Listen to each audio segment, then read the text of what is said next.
తీతుకు పత్రిక రాసు 1వ అధ్యాయము 5వ వచనం. నేను నీకు ఆజ్ఞాపించిన ప్రకారము నీవు లోకముగా ఉన్న వాటిని తిప్పి ప్రతి పట్టణంలోనూ పెద్దలను నియమించు నిమిత్తమే నేను క్రేతులో నిన్ను విడిచిపెట్టుదుని.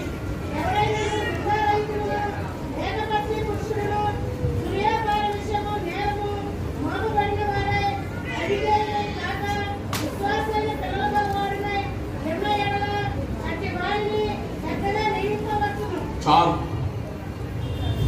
సంఘ కాపురికి ఏ లక్షణాలు ఉండాలో, సంఘ పెద్దలకు ఏ లక్షణాలు ఉండాలో కూడా ఇక్కడ జ్ఞాపకం చేస్తున్నారు. సంఘ పెద్దలుగా ఉన్నవారు అంటే వాళ్ళు ఏకపత్ని పురుషులై ఉండాలంట.